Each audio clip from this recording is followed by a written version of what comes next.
और आज इस वीडियो में चैप्टर 17 से मैं आपके लिए टॉप मोस्ट इम्पोर्टेंट क्वेश्चन आपके लिए लेकर आया हूँ। एग्ज़ाम के लिए बेहद ज़रूरी है, इनको अच्छे से आप तैयारी कर लीजिए। तो चलिए ज़्यादा समय लेते हुए शुरुआत करते हैं हम।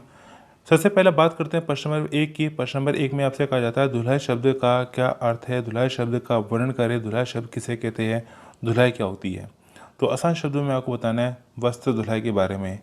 तो धुलाई का अर्थ है वस्त्रों को धोकर उनका मैल निकालना, उनकी परिचर्या करना, यानी कपड़ों को कलफ लगाना, इस्त्री करना आदि जो आवश्यक हो, जिससे जिससे वे साफ़ सुथरे दिखाई दे और इसके बाद उन्हें संभाल कर रखना, ये हमारा बनता है धुलाई। मतलब क्या है, जो हमारे कपड़े वगैरह हम यूज़ करते हैं वो यूज़ करने के बाद क्या होते हैं, हमारे कपड़े गंदे हो जाते हैं, मैले हो जाते हैं, बदबू आती है, कई तरह के उसमें नुकसान होते हैं। तो इन सबको क्या किया जाता है, धुलाई के द्वारा फिर से पहला जैसा किया जाता है, तो वो हमारा बनता है धुलाई। तो चलिए आगे बढ़ते हैं, अगला क्वेश्चन करते हैं। अब बात करते हैं प्रश्न नंबर 2 की। प्रश्न 2 में आपसे कहा जाता है कपड़ों में हवा लगाना क्यों आवश्यक है। आसान है, जब भी हम अपना कपड़े धोते हैं, कपड़े धोने के बाद हम उन्हें क्या करते हैं, निचोड़ते हैं। निचोड़ने के बाद हम उन्हें क्या करते हैं, किसी न किसी रस्सी पे उन्हें टांगते हैं।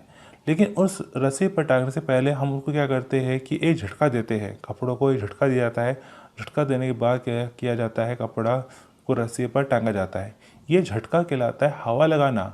अब इस हवा लगाने से क्या होता है कि कपड़े की जो पीछों में जो एक तरह के स्पोर होते हैं, छिद्र होते हैं, वो खुल जाते हैं, जिससे क्या होती है कि वहाँ से हवा का आना जाना क्या होता है, सरल हो जाता है और कपड़ा क्या होता है, जल्दी सूख जाता है। सपोज़ आपने कई बार देखा भी होगा, जैसे कि कोई दो महिला होती है और वो जो है उनके पास एक चुन्नी होती है, कोई कपड़ा होता है, तो दोनों अपना क्या करते हैं, एक एक सिरा पकड़ लेती है और दोनों ही करते हैं थोड़ा दूर खड़ी होकर उस कपड़े को ऊपर नीचे करती है, जिससे क्या होता है कि हवा जो है उस कपड़े से आर पार आती जाती रहती है और वो कपड़ा क्या होता है, हमारे यहाँ पर जल्दी सूख जाता है। इसीलिए जो है हमारे बहुत से कपड़ों को एक झटका दिया जाता है, हवा लगाई जाती है, ताकि हवा लगाने से जो है कपड़ा जल्दी सूख जाए। साथ में जो है कपड़े की में जो सिलवटें होती है, सिलवटें ना पड़े, क्योंकि कपड़ा लिया, निचोड़ा, ऐसे रख दिया, टांग दिया, तो क्या होगा, कपड़े सूखने में टाइम लगेगा और दूसरा उसमें सिलवटें पड़ जाएगी। लेकिन इस तरह से हवा लगाने से क्या है, उसके अंदर सिलवटें वगैरह कम पड़ती है या नहीं पड़ती। अगला क्वेश्चन करते हैं। कपड़ों में हवा लगाना, कपड़ों में हवा लगाना क्यों आवश्यक है। कपड़ों में हवा लगाने से आवश्यकता होती है क्योंकि ऐसा कपड़ों को शुष्क रखने और उनसे आने वाले दुर्गंध को दूर करने के लिए किया जाता है। तो चलिए आगे बढ़ते हैं।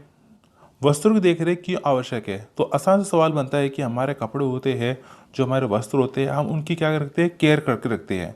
वजह क्या बनती है, कपड़े पहनने से उन पर गंदगी, पसीना, चिकनाई आदि लग जाती है। इससे कपड़े दिखने में पुराने लगते हैं, साथ ही कपड़ा कमज़ोर हो जाता है। इसलिए वस्त्रों की सफाई, साफ सफाई और उनकी देख रेख करना आवश्यक होता है। कपड़े ही हमारी पर्सनैलिटी को निखारते हैं, कपड़ों से हमारी पर्सनैलिटी बनती है। अगर हम अच्छे साफ़ सुथरे कपड़े पहनते हैं तो औरों के सामने हमारी इज्जत बनती है, औरों के सामने हमारी पर्सनैलिटी अच्छी बनती है। लेकिन अगर हम दूसरों के सामने अपने जो देखा जाए गंदे कपड़े पहन के जाएंगे, पुराने कपड़े होना गलत बात नहीं है, लेकिन गलत बात क्या है, बात है गंदे कपड़े पहनना। तो हमें साफ़ सुथरे कपड़े पहनने चाहिए, तरीके से कपड़े पहनने चाहिए, अच्छे कपड़े पहनने चाहिए। तो ये हमारा बनता है वस्त्रों की देख रेख। तो अगला क्वेश्चन करते हैं। अब बात करते हैं प्रश्न नंबर 4। प्रश्न नंबर 4 में आपसे कहा जाता है ड्राई क्लीनिंग से आप क्या समझते हैं।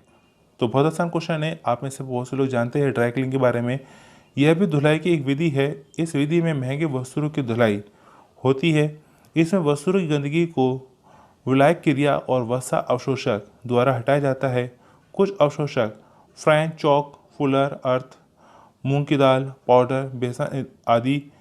कुछ विलायक सफ़ेद पेट्रोल और कार्बन टेट्राक्लोराइड, बेंजीन जैसे चीज़ों का इस्तेमाल करके हम ड्राई क्लीनिंग करते हैं। मतलब क्या, सिंपल से देखा जाए, बहुत से हमारे कपड़े ऐसे होते हैं जिन्हें हम पानी से नहीं धो सकते, तो उसके लिए हम क्या करते हैं, ड्राई क्लीनिंग करते हैं। तो ड्राई क्लीनिंग में क्या है कि कपड़े हैं, कपड़ों से सिर्फ जो हमारे उसके अंदर गंदगी है, जो भी उसके अंदर मैल है, जो भी उसमें दिक्कत परेशानी है, उसको साफ़ किया जाता है। कपड़ों को कोई नुकसान नहीं पहुँचता। तो कपड़े जो है पर ठीक ठाक अच्छी क्वालिटी में बने रहते हैं। सिर्फ दाग, गंदगी जो भी कुछ है वो हटता है, उसको हटाया जाता है ड्राई क्लीनिंग के द्वारा। तो अगला क्वेश्चन करते हैं। प्रश्न 5 में ऐसा कहा जाता है रंगीन कपड़ों की धुलाई की विधि को बताइए। कि हाँ देखा, सफ़ेद कपड़ों की धुलाई अलग होती है, रंगीन कपड़ों की धुलाई थोड़ी सी अलग हो जाती है।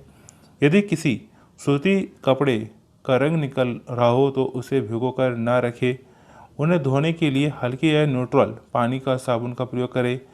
इनको धोने के लिए मसलने व निचोड़ने की पद्धति का प्रयोग करें।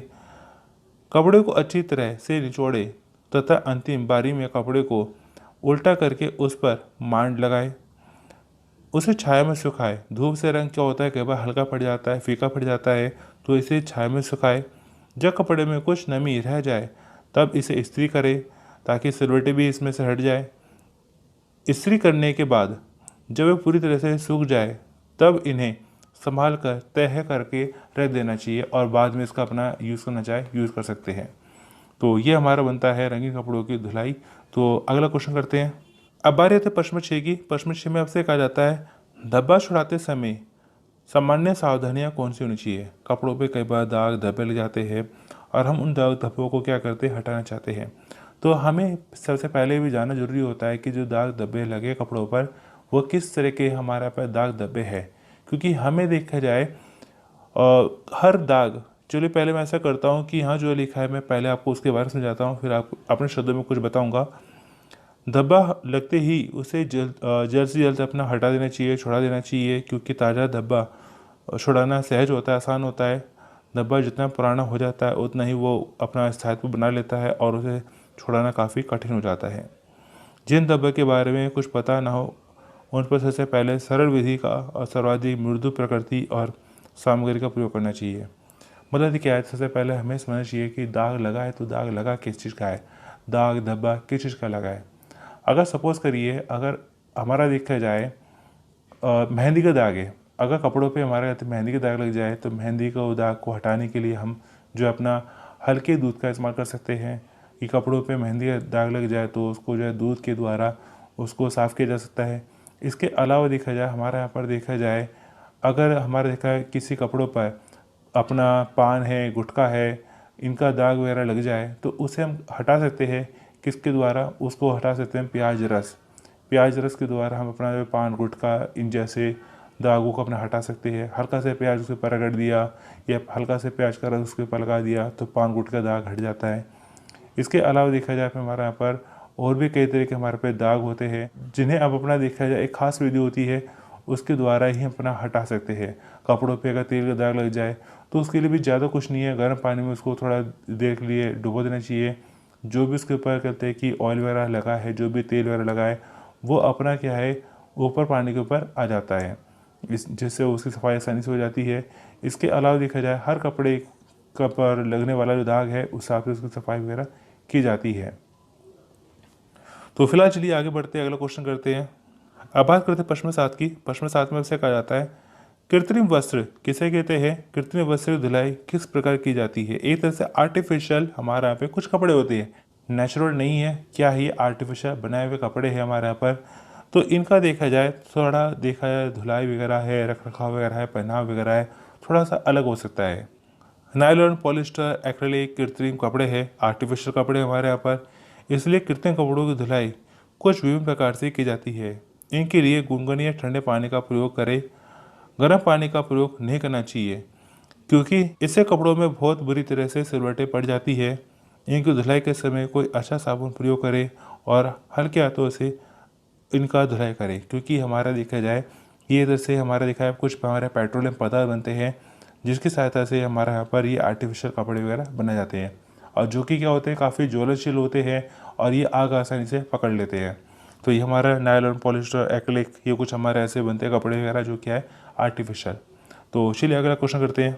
अब बात करते हैं प्रश्न 8 की। प्रश्न 8 में आपसे कहा जाता है अपने ऊनी स्वेटर को धोने की विधि लिखिए। कि हमें देखा जाए क्या करना है, अपने जो हमारे स्वेटर बनते हैं, ऊनी हमारे कपड़े बनते हैं, उन्हें कैसे धोना चाहिए।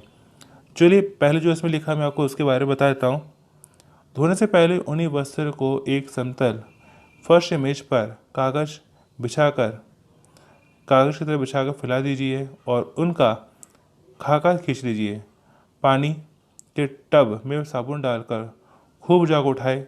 इसके लिए गुनगुने पानी का प्रयोग कर सकते हैं क्योंकि इससे मैल स्थान आदि से छूट जाता है, परंतु गर्म पानी का प्रयोग नहीं करना चाहिए। सूखने के लिए यहाँ पर वस्त्र को समतल सतह पर छाया में छोड़ देना चाहिए। उन्हीं वस्त्रों को पूरी तरह से सूखने पर ही रखना चाहिए।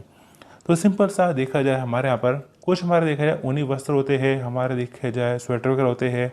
अब उन्हें धोना देखा जाए क्या है कि कुछ थोड़ा सा अलग होता है। मतलब क्या है कि हमारे जो ऊनी वस्त्र होते हैं जब वो गंदे होते तो जल्दी से हमें उनकी गंदगी वगैरह नजर नहीं आती, जिस वजह से हम जो है ऊनी वस्त्रों को जल्दी धोते नहीं है। और लेकिन जब हम धोते हैं तो हम कुछ बातों का ध्यान रखते हैं। हमें ध्यान रखना चाहिए कि जो भी हम ऊनी वस्त्र धो रहे हैं हमें कुछ घंटों के लिए पहले उसे जो है पानी में डुबो करना चाहिए। लेकिन कैसा पानी, जो हल्का सा गुनगुना हो सकता है, गर्म नहीं, हल्का सा गुनगुना हो सकता है, सामान्य पानी हो सकता है। उसके अंदर जो भी हमारा जो देखा जाए जो भी हमारा डिटर्जेंट पाउडर होता है उसको थोड़ा सा घोला जाता है। जब पानी में घुल जाता है तो पानी को 5 मिनट छोड़ देना चाहिए। जब अच्छे से अपना हमारा डिटर्जेंट पाउडर है पानी में घुल गया, उसके बाद हमें अपना स्वेटर वगैरह है पानी में डुबो देना चाहिए। करीब 20 मिनट के लिए तो अपना जो है उसके अंदर डूबे रहने देनी चाहिए, लगभग 20 मिनट के आसपास में। उसके बाद जो है हमें देखा जाए जो भी स्वेटर बनता है उसको निकालना चाहिए। और उसमें उसे जो देखा जाए अपना किसी ब्रश वगैरह से नहीं धोना चाहिए। अगर ब्रश वगैरह से धोएंगे तो क्या होते हैं उसके रुए बाहर निकल आते हैं। रुए बाहर निकल आते हैं तो उसकी जो होती है सुंदरता कम हो जाती है। और हमें क्या करना चाहिए, अपना हाथों से उसको थोड़ा सा रगड़ के मसल के उसको धो सकते हैं। या अपना देखा जाए और भी हमारे कुछ चीज़ें होती है, वॉशिंग मशीन है या हमारा देखा जाए कुछ और चीज़ है जिसका इस्तेमाल हम कर सकते हैं उसको धोने के लिए। लेकिन हम ब्रश का इस्तेमाल नहीं करना चाहिए। तो ये हमारा देखा जाए बनता है ऊनी स्वेटर को धोने का थोड़ा सा तरीका। और हमें जब सुखाना है तो वो भी क्या है, हमें ज़रूरी नहीं कि उसको एकदम से धूप में रख दे। तो हमें धूप में नहीं रखना है, पहले हमें उसे देखा जाए छाया में उसको रखना है ताकि उसका सारा पानी वगैरह निचोड़ जाए। जब सारा पानी उसका निकल जाए तो उसके बाद उसको हवा में सुखाना है। तो ये हमारा देखा थोड़ा सा बनता तरीका स्वेटर वगैरह को धोने का। तो चलिए अगला क्वेश्चन करते हैं। अब बात करते हैं प्रश्न 9 की। प्रश्न 9 में हमसे कहा जाता है नायलॉन, पॉलिएस्टर, एक्रिलिक आसानी से आग क्यों पकड़ लेते हैं। तो यहाँ देखा जाए नायलॉन है, पॉलिएस्टर है, एक्रिलिक है इत्यादि कृत्रिम तंतु होते हैं, आर्टिफिशियल तंतु होते हैं। इनका निर्माण पेट्रोलियम उत्पादों से किया जाता है। क्योंकि इनका निर्माण पेट्रोलियम पदार्थों से होता है इसलिए इसमें आग आसानी से पकड़ लेती है। तो शुरू में आपको शायद मैंने बताया भी था यहाँ पर कि हमारे आर्टिफिशियल कपड़ों देखा जाए पेट्रोलियम पदार्थों से कुछ बने होते हैं, इसमें कुछ पेट्रोलियम पदार्थ मिक्स होता है जिस वजह से ये आग क्या होते हैं जल्दी से पकड़ लेते हैं। और हमें देखा जाए इस तरह के कपड़े जो है हमें नहीं पहनने चाहिए। ख़ास तौर पे हमें देखा गर्मी में नहीं पहनने चाहिए क्योंकि गर्मी ये एक तरह से बढ़ा देते हैं और देखा जाए इससे पहनने से हमें गर्मी लगती है ज़्यादा और आग ये जल्दी पकड़ लेते हैं। तो चलिए अगला क्वेश्चन करते हैं। अब बात करते हैं प्रश्न 10 की। प्रश्न 10 में ऐसे कहा जाता है गर्मी के मौसम में हमें कैसे वस्त्र पहनने चाहिए। आसान सवाल है। गर्मी का मौसम है, गर्मी मौसम में कैसे पहनने चाहिए हमें कपड़े, हल्के रंग के कपड़े पहनने चाहिए जो हमारे स्पेशली हो किसके हो सकते हैं, सूती के, हमारे जो कॉटन होता है वो होने चाहिए। तो चलिए पहले मैं जो यहाँ लिखा है उसके बारे में आपको बताता हूँ, फिर आपको अपने शब्दों में बताता हूँ। गर्मी के मौसम में सूती वस्त्र पहनना अधिक उपयोगी है क्योंकि सूती वस्त्र अवशोषित होते हैं। सूती वस्त्र शरीर को ठंडा रखता है और शरीर को गर्म हवा आसानी से सूती वस्त्र से बाहर आ जाती है। मतलब क्या है, गर्मी के मौसम में अपना कॉटन वाले जो हमारे कपड़े बनते हैं हम उनको पहनते हैं क्योंकि एक तो वो हमारा देखा जाए जो पसीना होता है उसको सोख लेते हैं और जल्दी सूख भी जाते हैं। शरीर में देखा जाए गर्मी को बढ़ने नहीं देते, थोड़ा सा मेंटेन रखते हैं। तो ये हमारा बनता है गर्मी में हमें देखा जाए कैसे वस्त्र पहनने चाहिए, कॉटन के। और दूसरा हमें पहनने चाहिए हल्के रंग के। जो हल्के रंग के होते हैं कपड़े, जो डार्क कलर के ना हो, हल्के हो, लाइट कलर के हो, वो हमें कपड़े पहनने चाहिए। कि जो लाइट कलर होता है, हल्का रंग होता है, हल्के रंग के जो कपड़े होते हैं वो हमारा देखा जाए थोड़ा सा जो अपना देखा ठंडक बना कर रखता है। मतलब क्या, गर्मी जो है बढ़ने नहीं देता। गर्मी में हल्के रंग के कपड़े पहनने चाहिए हमें। तो चलिए अगला क्वेश्चन करते हैं। अब बात करते हैं प्रश्न 11 की। प्रश्न 11 में आपसे कहा जाता है निम्नलिखित पर टिप्पणी लिखिए। साधारण बुनाई, ट्विल बुनाई, साटिन बुनाई। तो बहुत ज़्यादा ज़रूरी सवाल है क्योंकि कई बार आपके एग्ज़ाम में आता है, लगभग हर बार आता है आपका ये क्वेश्चन। तो ये क्वेश्चन आपको बहुत अच्छे से समझना है, करना है कि हाँ साधारण बुनाई क्या होती है, ट्विल बुनाई क्या होती है, साटिन बुनाई क्या होती है। ये आपको देखा जाए इनमें से दो तो मिला के पूछ भी सकता है कि साधारण बुनाई ट्विल बुनाई में क्या अंतर है, ट्विल बुनाई साटिन बुनाई में क्या अंतर है, क्या फ़र्क है, दोनों में क्या है। जो भी कुछ हिसाब से बन सकता है सवाल, यानी सवाल कैसे भी आपका घूम फिर के बन सकता है। आपको ज़रूरत है सवाल को समझने की। तो चलिए सबसे पहले मैं आपको बता देता हूँ साधारण बुनाई के बारे में। साधारण बुनाई है क्या। साधारण बुनाई को होमस्पन, टैबी या टैफिटा बुनाई भी कहा जाता है। ऐसी बुनाई सबसे आसान होती है जब एक बाना सूत वैकल्पिक रूप में एक बाने के ऊपर से तथा दूसरे बाने के नीचे से निकालकर बुना जाता है। कपड़े का सर्वाधिक उत्पादन साधारण बुनाई प्रक्रिया द्वारा किया जाता है। ये बुनाई की एक किफ़ायती प्रक्रिया है और प्रिंटिंग तथा एम्ब्रॉयडरी के लिए सर्वाधिक उपयुक्त है। ये हमारा बनता है हमारा पे साधारण बुनाई। अगला क्वेश्चन करते हैं। अब बात करते हैं ट्यूल बुनाई के बारे में। इसे 3 या 4 वैन वाले करघे से में बुना जाता है। ट्यूल बुनाई वाले कपड़े को निरंतर तिरछी रेखा में बुने गए कपड़े के रूप में पहना जा सकता है और इस तिरछी रेखा को बेल कहते हैं। तिरछी रेखा में विविधता लाकर ट्यूल के विभिन्न डिजाइन तैयार किए जाते हैं। इस बुनाई को कस कर बुना जाता है, इसलिए यह कपड़ा कार्य करने के वस्त्रों और पुरुषों के वस्त्रों के लिए उपयुक्त है। गबर्डीन, हविड, डेनिम, जीन्स आदि ट्यूल बुनाई के उदाहरण बनते हैं हमारे। तो चलिए आगे बढ़ते हैं। एक हमारा बनता है साटिन बुनाई। साटिन बुनाई क्या है? इसे 5 से 12 वैन वाले करघे में बुना जाता है। यदि 5 वैन वाले करघे में बुनाई की जाती है तो एक ताना सूत 4 बाना सूत के नीचे निकाला जाता है और वह एक बाना सूत के ऊपर से निकाला जाता है। ट्यूल कपड़े पर कोई डिजाइन नज़र नहीं आता, किंतु इसकी सतह चिकनी और चमकदार होती है। साटिन बुनाई का उदाहरण है। इस बुनाई से बनाए गए कपड़ों का प्रयोग औपचारिक पोशाकों तथा परिधानों के लिए किया जाता है। ये हमारा बनता है कि हमारे देखा बहुत से ऑफिशियल हमारे कुछ काम बनते हैं, तो उन ऑफिशियल कामों के लिए हमारा देखा जाए हमारे कुछ ड्रेस होती है, तो उन ड्रेस को बनाने के लिए इस्तेमाल किया जाता है हमारा यहाँ पर साटिन बुनाई। तो चलिए आगे बढ़ते हैं।